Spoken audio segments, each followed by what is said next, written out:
വലിയ തിളമാലങ്ങൾ, വലിയ കടൽ ക്ഷോഭങ്ങൾ, വലിയ വെള്ളങ്ങൾ, അതിനെ ഒന്നും വകവെക്കാതെ ഞാൻ ദൈവത്തിന്റെ നിന്നെ പറയുന്നു, നിന്റെ പ്രശ്നം ദൈവത്തെക്കാൾ ചെറുതാണ്.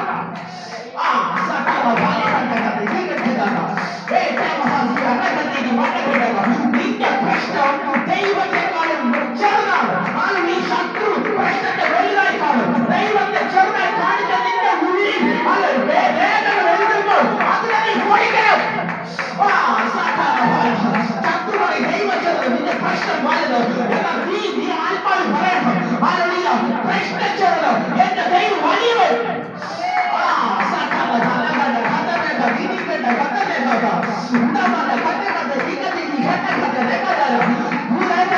പ്രശ്നം ചെറുത്, ദൈവം വലിയത്.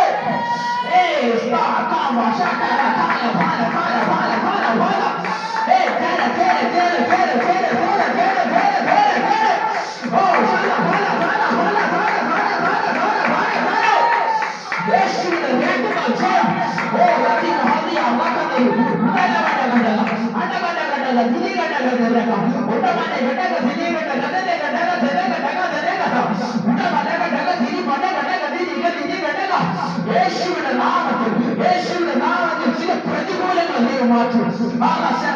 ശത്രു ഇങ്ങനെ നോക്കി നിൽക്കുകയോ, നിന്റെ കുടുംബത്തിൽ പ്രതികൂലങ്ങൾ അയക്കാൻ നിന്റെ കുടുംബത്തിലേക്ക്, നിങ്ങളുടെ കുഞ്ഞുങ്ങളിലേക്ക് വളരെ പ്രതികൂലങ്ങൾ അയക്കാൻ വേണ്ടി അവരെ കണ്ണുകൾ നോക്കിയിരിക്കുമോ ദൈവത്തിന് നിങ്ങൾ പറയുന്നു, യൂറോപ്പിനെ ന്യായമായി സൂക്ഷിക്കുന്ന ദൈവമുണ്ടല്ലോ.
വചനം